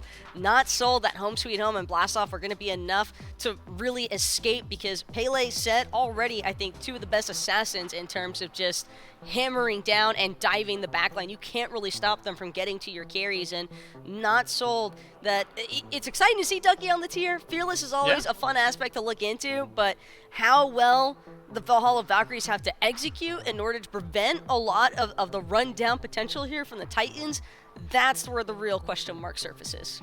Ducky does look good on this tier. He's made some really solid plays with it, some really nice fearlesses to save his team, to help initiate for his team, but I'm just looking across the board at this W-key team that the Titans have built for their draft. The Titans are looking to close out this set, but can the Valhalla Valkyries bring us to a Game 3? We'll have to find out with the casters. Well, the good news is there's a bit of spice in this one too, I guess, with the Set ADC coming through from Cyclone. Gore, we've seen Assassins in the dual lane before. Yeah. They can be effective. I will say the early game, though, I would say the dual lane goes in favor of Valkyries early, because the skewer, the damage output is kind of a little bit more melee focused. Can we get Valkyries off to a good start in duo and make sure at least Emilito doesn't just get destroyed in this early game? I mean, that's the key, I think, for the Valkyries. Late game, Emilito was still showing up and doing damage. That's actually something I'm kind of worried about. Taco had highlighted it. Late game, the Titans have a lot of kill Artemis potential. But there's a really good draft from the Valkyries on the other side for a late-game team fight. If they can just protect Emil, and honestly, in some cases, even if they can't protect Emil, I think they're still going to be able to get a lot done. And so pressure onto the dual lane, inverse this time. If the Valkyries can find that and do kind of what Cyclone Spin was doing last game, find a big-level lead for Emil, that's going to really open up the conversation for the Valkyries and Titans. Driving strike early from Benji in the solo, and Ducky's in a lot of trouble. He's trying to buy time for a bit of a cooldown, juking out these basics, but Benji still gets first blood in a 1v1 over there. Left-hand side back to it, Emilito level 2 alongside Cyclone, and a little bit of pressure for a second or two there from the Valkyries. As in mid lane, Johnny and Zeros gets aggressive, looking at Paul. Paul, though, with the bees, and turns around and slams those drums, and it's Johnny that falls down. So, okay, the duo lane can get a good lead, but everybody else has to go net neutral to make sure that that maintains pretty well. That is just good pressure from Benji. I think Hercules, we were talking about this the other day, top kill potential when it comes down to the solo lane. And Paul has a lot of damage. Pele hasn't won the one game she played this phase, but you can see that she's nothing to scoff at this early on. So far, Titans up a 2-0 lead because of this, and the duo lane from Valks will be okay. I'm a bit worried, though, that this transitions to the dual lane eventually if the pressure from Valkyries continues over there and they overextend. Side of them gets aggressive in mid again. Thunder crashing up towards Johnny. Johnny leaps away, but the damage and the tick will still cause problems from Paul. Pretty sure a couple of Archer shots were flying through the air, too, to secure another kill. Titans are ahead. Valkyries are behind early. can imagine that Johnny right now is maybe wishing he had beats. There's not so much CC that there's a reason maybe for him to have gotten that over the blink, but based on the last couple of minutes, I really think he would have liked to have those. They did burn the beats. Benji had to use his over there in solo, but Pauls are down. But now he's got a level lead. He's been able to turn 2 kills around onto specifically Johnny. It's so much more difficult to come back, even with the beats down, and get something to happen. Steps in aggressively. Emilito immediately turns around, but Shell was consumed there by Rafa just to make sure the damage wasn't too much. Meanwhile, right-hand side, Titans will invade and keep this pressure rolling in the solo side as Benji's given a blue. Rafa will pluck onto Aurora there, but Aurora will use the Riptide to give himself some separation. Just avoid that trap that was coming down from Emilito. And now the Valkyries looking towards this purple invade. At least the dual lane has been going more or less as expected, right? They've got good control. The Sobek is driving force. They've got Johnny over there as well. But they burn that shell. I actually like that pickup from Raffer. Used to be the counter for Set, a counter for a lot of people. Now Cyclone's in trouble. Has to beads away from the dropkick from Johnny. Sure, the purple was invaded and stolen by Valkyries there, but you could see, thanks to Doug's eagle eye, just how much farm that Sino is stripping from the jungle of Valkyries here. Speed buff taken. Both farm camps have experienced this right-hand side too. So sure, Johnny finds a win for the duo lane, and that appears to be the plan for Valkyries this game with how it's going. They're gonna have to play through the duo lane. I never wanted Johnny's player cam more than when he walked right out of the base to see an empty speed buff. And this is where things get, again, a little more risky. Johnny already has 2 deaths. Yes, your duo lane is ahead right now, but how much can they keep that going? Cyclone Spin scales great with time. Yamoja scales great with time, and they get to join a solo lane that is a level ahead, a jungler that's a level ahead. It just feels like at least when it coalesces into a team fight, whether it's around a left-hand Scorpion or Fury, or around a Pyromancer a little bit later, there's a lot for the Titans to really hang their hats on right now. Cyclone Spin, though, not been back to base just yet on this set. Still level 4, has the beads on cooldown for now. His build option, though, mannequins into what I expect to be a Transcendence for that stacking damage, as well as the fact that he'll have some cooldown reduction as time goes on. Paul still being very aggressive in mid towards Johnny. Johnny's leap on cooldown, and he'll thread the needle on every single one of those drums. Zero returns fire to the best of his ability. Up, down from the house. Can he land the shots with the house? Well, Thunder Crash available for Paul to walk away. And now that ultimate on cooldown, look at this rotation from the duo lane. Zero's kind of privy to it with the call coming out from Valkyries there. So he'll stay safe, but Cyclone will strip some farm from mid. I mean, just good play from Paul. Like, that isn't just a good ult. Like, he understands where his damage is going to go and sees the level discrepancy. He's got 3 kills picked up, specifically against Johnny, and he's going to keep doing it if Johnny shows up over here. He burns the ult from Johnny and from Zeros as well. I mean, that's maybe your best case scenario as a mid laner. You were alone, and you were capable of doing that. Well, so far, we'll see exactly how this one plays out between the two. Quick technical difficulty there coming through. We'll give you an update as soon as we've got it. But so far, we've seen the opportunity. Like you said, Paul doing very well in this mid lane. 3 kills early on, and that's almost a window of like, what does Johnny do next? He can't really go mid, because every time he steps up there, it looks like Paul wants to get aggressive. He can't farm either. Sino's taking all of his buffs from his jungle. I mean, there's so little places for him to go, and now the dual lane's getting out of hand. And you can already see Emilito dead because of this rotation from Sino, and the wall does come down. Rapper trapped inside.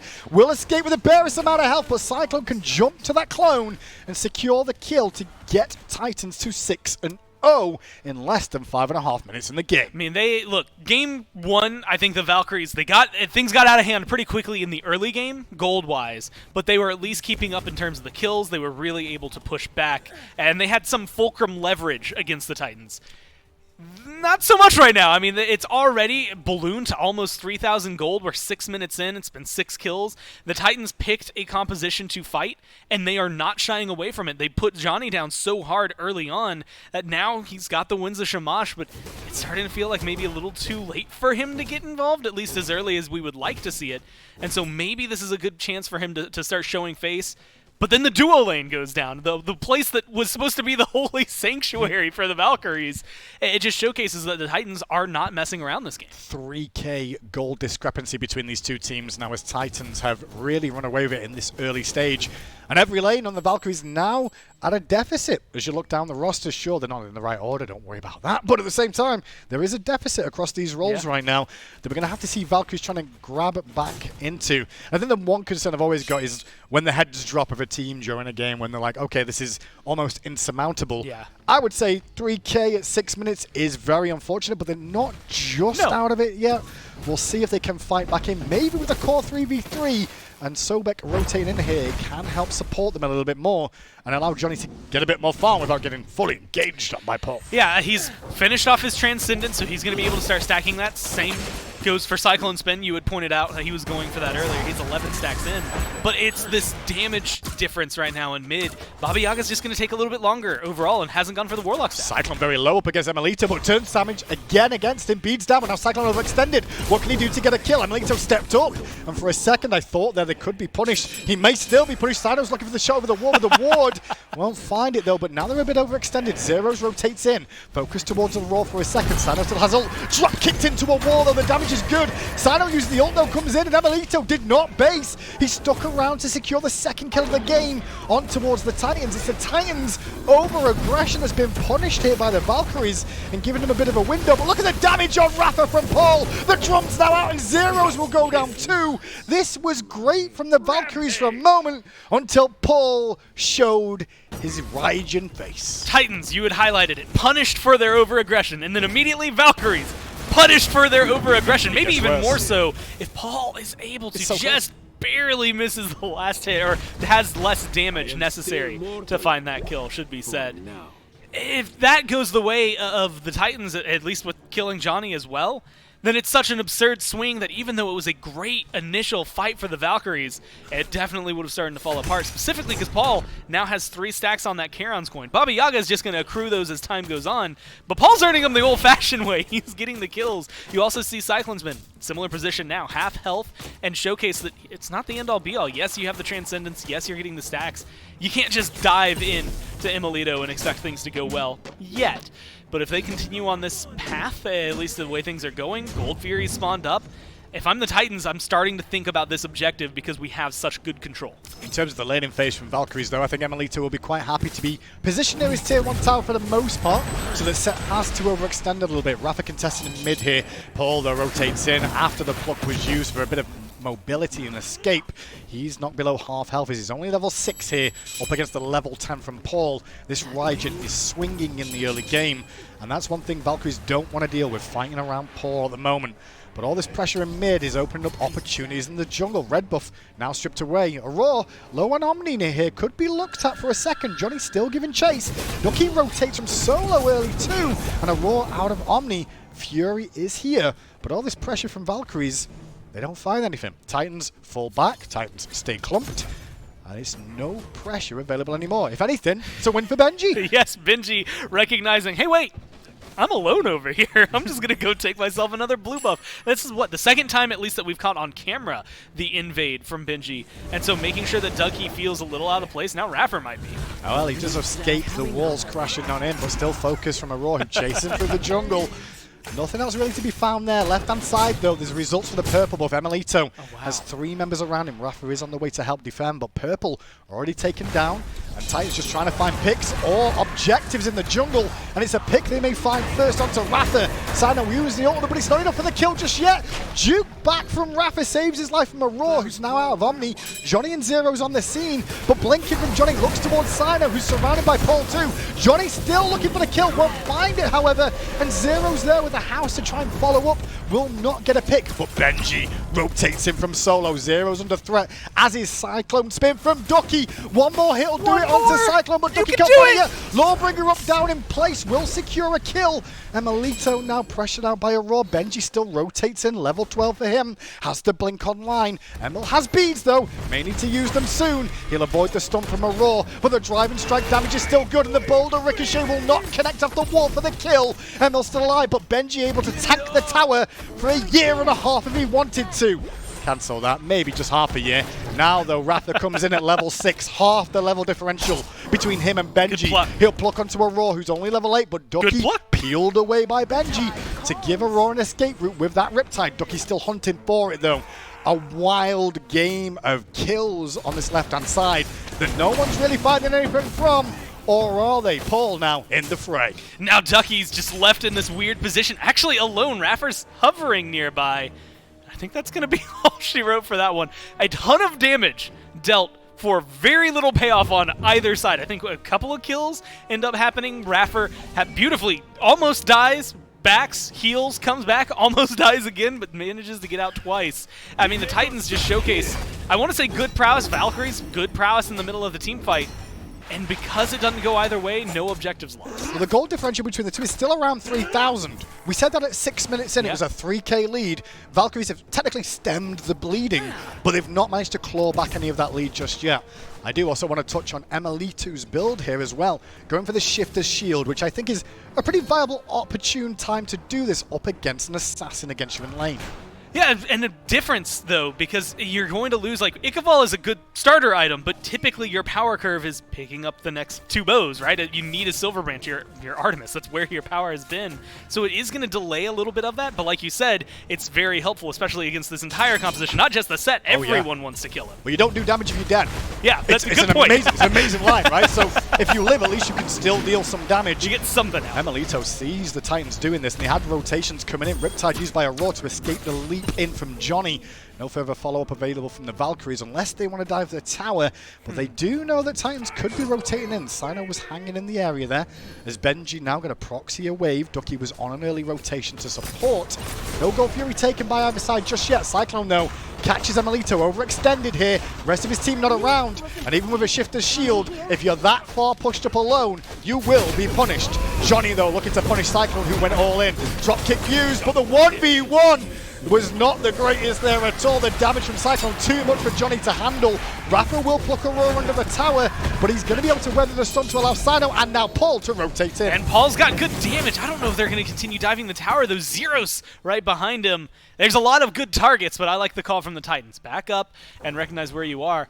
There was a position, it was maybe 30 seconds ago, where all of the Valkyries are pushed up. They're right around the tier 1. The Titans have back right after getting the Draugr, and they have not just Zeros rotating over. Johnny's over in the lane. Raffer's there. Immel's there.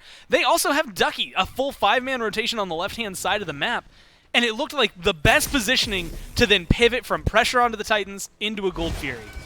And then they just kind of dissipated, and then Immel's left alone. It just felt like a weird, like, great control into no control. I think there's one thing I've seen from both teams is they're more happy to scrap rather than take an advantage and then convert that into an objective too. Specifically, I think both sides have had a bit of a window to look towards a Gold Fury, maybe bait some members in if they don't feel too comfortable in doing the whole objective alone. But I do think the scrappiness of the game... It's definitely scrappy. I would say it would probably go in Valkyrie's favor a little bit more. Yeah. At this stage. I actually, again, I like their team fight later on. I think Benji causes a little bit of trouble because Hercules always tends to, but you've got good Sobek pluck, you've got a good Fearless, Johnny with the dropkick, a lot of displacement on the Valkyries for late game fights. Benji gets plucked in towards Zeros, who wants none of that Hercules realistically. And now 5 members of Titans are on the scene around the Gold Fury. Ducky rotates around the back, may find Sino in the jungle, but he'll be able to zoom away if he needs to. Stun connects from Aurora, he's right around the back towards Zeros there. Benji still hunting onto Zeros. Meanwhile, Ducky takes a ton of damage from Paul. Not a whole enough to get a kill though, or force him out of the fray. Still though, Zeros under pressure. Walls collapse onto Cyclone spin, but Cyclone will get the kill. Sino falls to Johnny in the meanwhile as now Rafa looks at Aurora, overextended. Ducky has to lure bring her away. Scrappy engagement, Rafa in danger. Not just scrappy, but disjointed. They pull each other apart, each team making the other decide who's going to be aggressive, and now Cyclone Spin might be in a little danger. Good drop kick from Johnny though for separation onto Cyclone. Cyclone still looks for the kills with the skewers. Nice Fearless power cleave combo comes through, sets Emelito up for the kill. But he will still end up watching his teammate fall in Ducky. Rafa has to limp away. Bad news is he's limping right towards a full health mountain. That is Hercules. I mean, Benji just reads that one about as best he can. Hey guys, you go ahead, chase him. Don't worry, I got this one. Walks pretty much to the exact same tower. We've seen him spend, what'd you say, a half year under there earlier? He has no qualms about walking into that tower line on the left-hand side and spending as much necessary to get the kill. Didn't have to spend too much there. But admittedly, you get Raffer, Ducky, they did kill off Zeros, so that does make the kill swing in their favor. But you lost Sino and Cyclone. I mean, the kills are falling onto Paul on a silver platter, but you're losing a lot of high-priority targets on the Titans to do so. So Red Buff invaded after that scrap. Gold Fury should be secured by Titans. Valkyries, though, will find the lesser of the 2 objectives in this middle areas. They will take down the Pyromancer, just not to lose too much gold at the tail end here. But it's still approaching 4,500 now in favor of the Titans.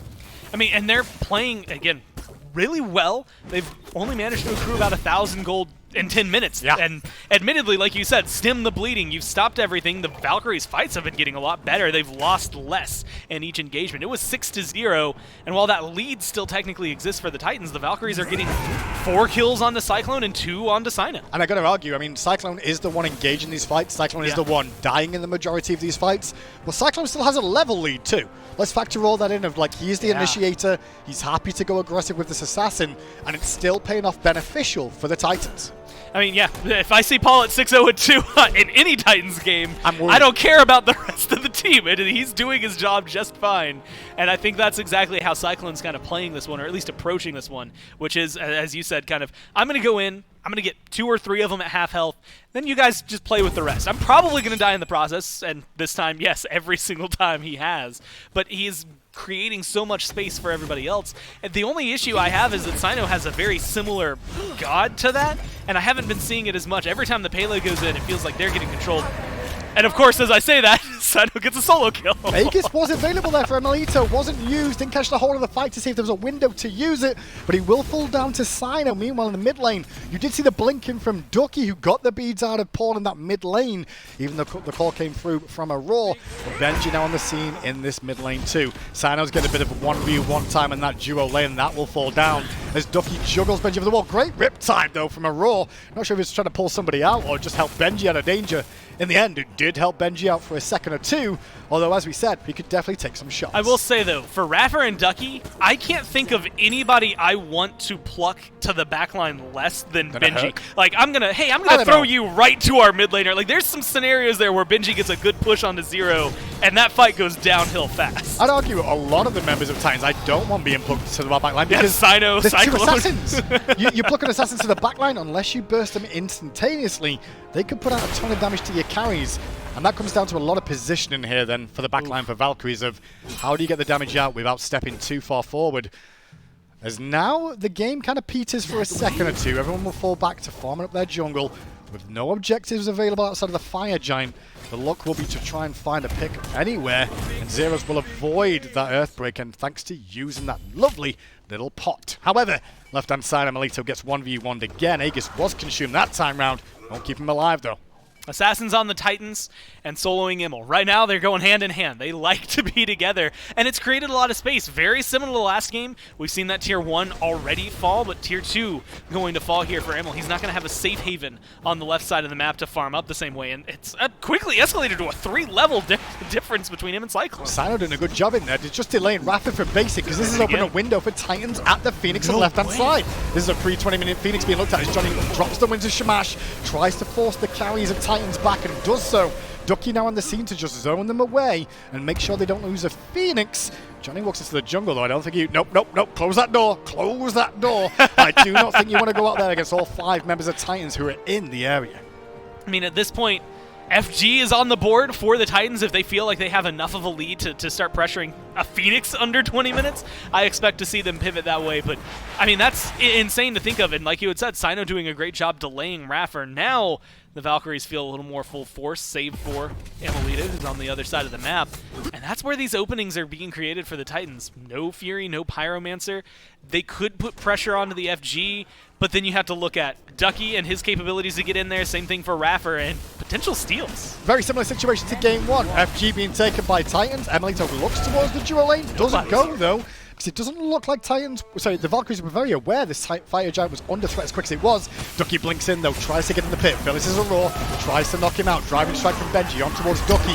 He's forced a reset of the FG, which is important. The Fire Giant will start to regen as Cyclone step forward. Ducky on the hunt, trying to give chase. Has to watch his health bar. Meanwhile, Benji sees Johnny and Rafa. He's the last one to leave the engagement as Aurora took a ton of damage from FG. Successful defense there from the Valkyries. Now, I got to give Ducky a lot of credit. The entire team has now rotated in. He bought them so much time, and they have pretty decent DPS on this side. Having like a true hunter and Emelito, if they choose to start it up, I'd give them the favorable, at least burn. I look at that boulder on the other side and I get scared. Ducky's already taken half his health though. Look at him on the front line. He's looking into the jungle, and Zeros now gets engaged up by Cyno. The house is there for the extra protections, but the protections will not keep him alive. It was Valkyries that pulled the FG there, feeling a favorable fight. They'll hunt in Cyclone Spin, who's doing a good job of his juke boots. Won't escape the power cleave from Ducky though. and he will end up falling down. 1 for 1 so far as Paul looks towards Johnny. The beads will stop the pluck, allowing him to pick up the kill, and now Rafa's also in no man's land. Benji, Raffer caught out entirely, but Benji burns the beads and chases Immel down to behind the tier 2, and I think only stops because there's a tier 2 and a wave waiting for him. Otherwise, might have continued that onslaught. Immediately goes to check the jungle as well. I mean, Benji recognizes that he is Herculean on this Hercules, the only way to describe it. I mean, he's 2-0-3, but he is a driving factor for the Titans. 7-0-3 for Paul as well. I mean, these two are more or less the lifeblood of Roar, keeping them alive with the heals. Those are the three that are setting things up, but you had highlighted it before. You get an assassin into the backline. Zeros gets burned down by Sino incredibly fast. Cyclone Spin is peeling both of your front line on the other side, Ducky and Raffer trying to kill him while he just patiently waits for anybody else to respond. It just feels like the Valkyries aren't quite sure who they want to kill first. And the carries of the Titans now, both level 20, joined now by Sino, who just hit level 22. Keep an eye on those starter relics being upgraded in this game and see if we see those power spikes come into play a little bit more. But Titans control this game so far. I will say that last little skirmish around FG, I don't agree with Valkyrie's decision to pull it. I know I felt they were trying to bait it in, but I don't think they were all on the same page positional-wise to take a fight and try and punish Titans hanging around on lower health. Especially because Immel was the only one in the pit. Everybody else was still standing forward for a zone, and Immel starts taking maybe a little more DPS than he wants. His eyes are turned right while the rest of the fight is happening on left. It felt like it was a delayed response from them. And the Titans do a good job. I mean, it was a great boulder from Benji to kick off that fight, or the re-engagement of that fight. And that's something I think you have to be worried about in the fight, but also in an objective. If you're trying to burn it down fast as the Valkyries in that scenario, all it takes is Benji timing that boulder really well, and he can steal it away. Same thing, Taiko drums. A lot of opportunities for the Titans to maybe jump in for a steal, and just to change the pace of a fight in an instant. Pyromancer now looked at by Valkyries. They're on the scene early on. Titans coming back from base, spending some of that hard-earned gold. They won't be too upset about losing the Pyromancer there. But Valkyries fans will be a bit happier about that window for a second or two. Meanwhile, the Oni Fury that was taken a few moments ago, those minions are going to start pressuring all the lanes, and more importantly, that left-hand side where there's no tier 2 tower standing. The Phoenix could take a bit of damage there. Luckily, that Phoenix is regened. It was half health earlier when the Titans left it, but it is going to be full. Either way, it's not necessarily what you'd want to see, having to face that Oni Fury, or Oni Fury wave as they run down left. They're dealing with them on right. They dealt with them in mid, and so they've slowed down some of the pace. And I don't think it's going to be enough. With another wave clashing, it's at least going to slow down that push. Johnny and mid. give the Valkyries time. Could be getting picked there by Aurora and Sino as they look towards him. Benji doing a good job of trying to get towards Emilito again and keep him at bay. Aurora takes a ton of damage there from Ducky and Zeros combining. Meanwhile, in mid, it's Sino against Johnny. And Sino is winning that 1v1 favorably, especially with the advantage he's got there. Paul in mid lane crashes onto Zeros, though. And two members of the Valkyries already dead. All the while, Benji and Cyclone Spin combined to get Emilito, who was on an island again. And this is just tail after tail where Titans are finding a member alone and punishing the Valkyries, and one by one the Valkyries fall down. On that left-hand Phoenix, that Oni Fury wave, it matters more. Sino just walked in and took the thing. And so that is an open avenue to the Titan. If they felt like they had enough of an advantage, the Titans might just run it down. They're really splitting the map up effectively. Benji's looking for an Earthbreaker there. Still happy to tank up the Phoenix. Won't find the Earthbreaker. But a tier 2 on the right-hand side falls to Cyclone, and now with Cyclone in tow, the two of them start to whittle down the health bar of this Phoenix. Rafa and Ducky on the scene, but going to be a little bit too late, I think, to stop it falling. But maybe they can at least punish a carry or two. The focus towards Cyclone hasn't worked out. Rafa lurking in the waters, but body block surrounded as the walls drop round around him. Now only the middle Phoenix left standing. Titans looking to close this out soon. He's staggered out 30 seconds behind the rest of his team, so there's a lot of opportunity for a 5v4, and Aurora's got the healing to keep the Titans in this. And Sino goes in on Johnny again. All focus so far this game, it feels like, from the Titans has been towards Johnny from minute one. He's been kept out of the game, and that's caused problems for the rest of the team. Ducky and Emil will at least combine to pick up Sino, but the middle Phoenix is still going to end up falling down here as Ducky tries to keep them busy. Paul's happy to just keep throwing out and getting that player damage up. We're approaching 23,000 damage now on this Paul Raijin in the mid lane. Shows how much of an impact he's had in this game. I mean, he is almost 10,000 up on the highest Valkyries member. He is 9-0-4. He is the Titans right now. He can keep going. Drums out from Paul to avoid the ultimate out from Emilito. There's the ball. Did connect on Benji, who is very low. But Benji is still alive. Lawbringer in from Ducky, trying to secure the kill. Instead, he gets thunder crashed on by Paul. And Emilito gets surrounded. The Cyclone comes in with the skewers for death. Still the chase on from Seth, though. Looking at Ducky now. Needs a Fearless and finds one to get back to his fountain.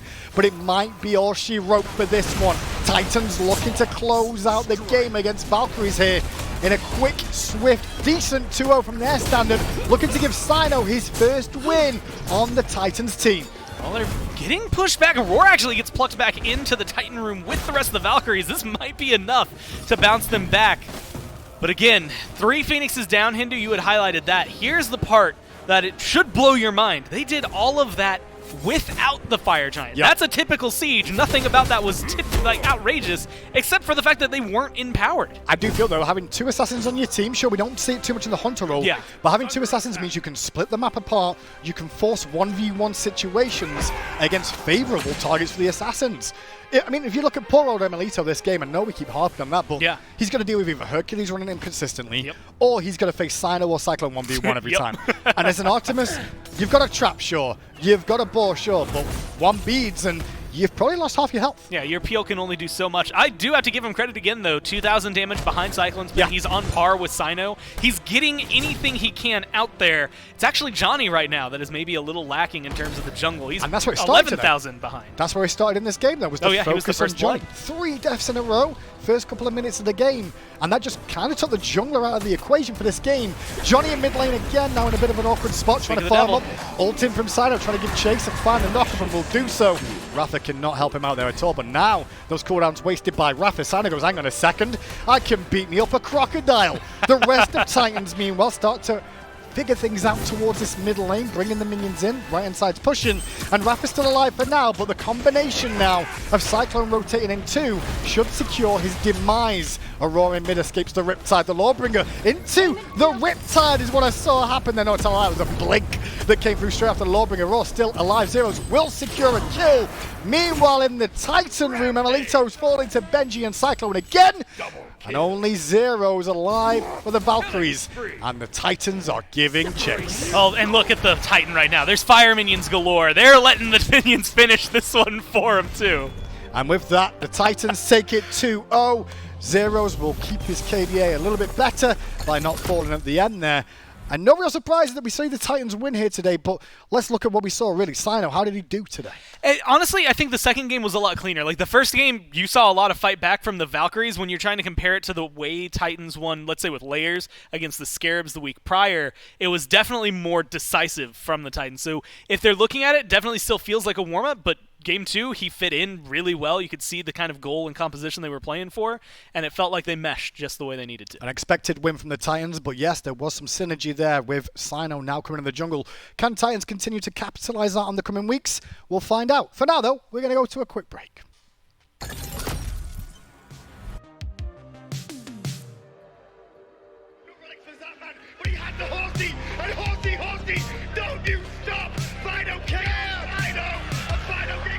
I gave up dabbing for Lynn. Cool. No more dabbing for Final. He looked at me and said, I'm going to be on that stage next year. I'm going to become a world champion. Ripping through! Titan down, fall 3! A double kill!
Meet the cereal kids are crazy for, Cthulhu. Start your morning madness with a bowl of morning happiness. Cthulhu sale is ongoing now. You will take part. Save up to 33% off gem bundles. You will take part. Crazy crispity, crazy crunchity, crazy crunch. Select chests up to 50% off. You will take part. Boosters, avatars, wards, and more up to 50% off. You will take part. Party up with up to 3 times favor. Worshippers and XP. You will take part. This is your duty.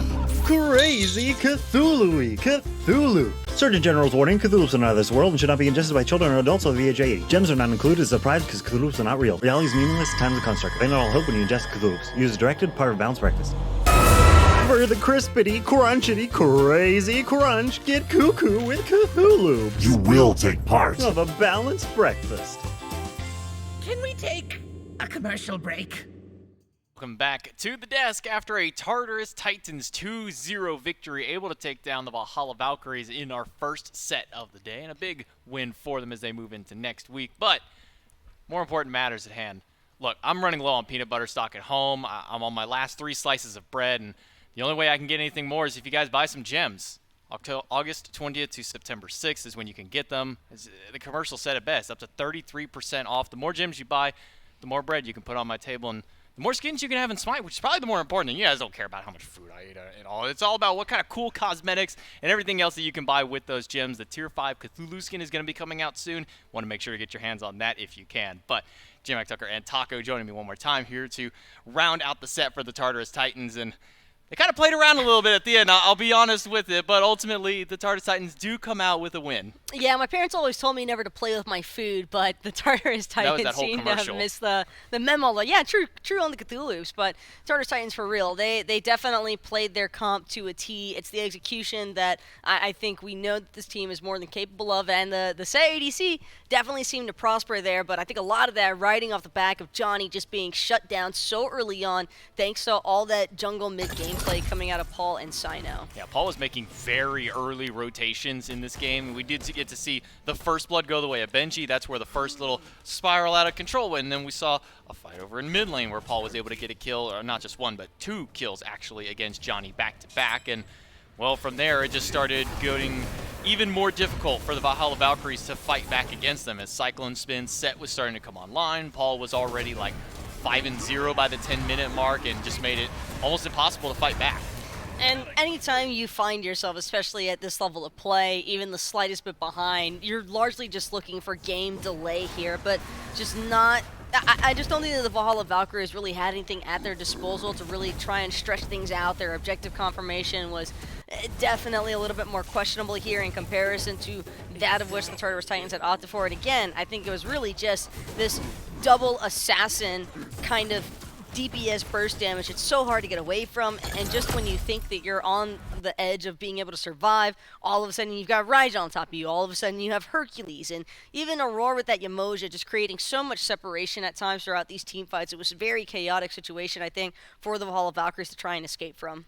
28, nearly 29,000 player damage for Paul, 24 and 23,000 respectively for Sino and Cyclone on the Assassins. So just big damage heavy game for them. Paul finished 9-0 to end the game with the Raijin, and again, it just spiraled out of control. That's really the only way that you can put it, is early aggression from the Titans was attempted to be met by the Valkyries, but they just didn't have that same level of pushback. First Blood was just a little too strong for Benji from the solo lane, and then Johnny could never get his feet in front of him, never get the ball rolling, and unfortunately for him, he just didn't have as much of an impact. Late game, we did see some fight back around those Phoenixes, some fight back around the Titan room, but I think a little bit of that may have been potential hubris for the Titans. So we'll talk to them, maybe kind of pick at their brains a little bit before we got Paul standing by for the interview. And Paul, first off, congrats on the win for yourself. A nice 9-0 Raijin to close out the set. Preparing for next week, though. You know, this was a win against the Valkyries. It's a big one for you guys. But now you got the Warriors. You guys lost to them last time. What kind of prep work have you done to prepare for that match? Oh, do you know we're against the Warriors next week? Dude, okay. I guess we're against the Warriors next week. Yeah, we're probably just going to scrim and play the game. By the way, I'm sitting in Max's spot, Aurora's spot. Yeah, right I noticed the change in scenery. You don't have the big wall right behind you. You've actually got a nice little open area. Yeah, I wanted to pretend to be Aurora for this interview, but I guess my name's just there, so it's been revealed, I guess. How's the team feeling with Sino now on getting a nice little win for you guys? How's that kind of feeling for y'all? Dude, he says, how does it feel we have Sino and we got the dub? Feels good, man. It feels good, man. Feels good. It's always got to feel good for it. Also, while Aurora's there, let me ask him, when are we going to get that Horus game that he told me about? What? He says, when are we going to get that Horus game? He didn't save me. Dude, when are we going to get that Horus game, though, man? That's not the question. If he saved me, I would have played Horus next game. He said if I saved him, he would have played Horus. Oh, okay. But I didn't save him, apparently. He's mad he died, man. All right, sounds good. Well, thank you so much, Paul. Congratulations on your win. Thank you. So troll. Just fun times with the Titans. Every time we tune in for an interview, you know you're going to get a great time. Paul, especially with those interviews, a little bit of chaos for it. But as you can tell, their game plan is we're just going to play our next game more than anything. Even knowing, I guess technically for them not knowing the Warriors are their next match, they're just ready to play their own game. Yeah, players are never going to try and be too revealing in terms of future matchups to come, but at the same time, I think that it says a lot of the team clearly in high spirits, all things considered, as they remain in that 5th spot position. I believe, I could be wrong on this, who knows, our numbers guy Gore can double check me on this later on, but I do believe that the Tartarus Titans are outside the realm of possibility of taking over that 4th place spot for the Atlantis Leviathans, but because of this win against the Valkyries, it makes it all that more difficult for the Oni Warriors to try and overtake them in the standings. Yeah, I believe with their loss to Leviathans earlier this week, and the fact that even if they win the next 2, I don't think their head-to-head would favor them, so I think the Tartarus have at the very least locked that 5th seed, but their next matchup is going to be the Warriors. Taking a look at the schedule for the rest of the day and for what you may have missed throughout the week if you need a refresher for it. Lots of 2-1s across. I think we got a 2-1 almost every single day so far this week, and maybe our next set may be so favorable to give us another one. Jade Dragons and Olympus Bolts, the match of the week, the one that's been highlighted so many times by, I think that was Aggro doing like a wrestling announcer kind of voice for it. I'm not sure exactly for it, but that is our match of the week. You guys aren't going to want to miss that one because it's going to be a huge match. It's going to come up right after this break, so stick around, go use the bathroom, get some drinks, get snacks, and be back here in just a few minutes when we get ready to kick off the set.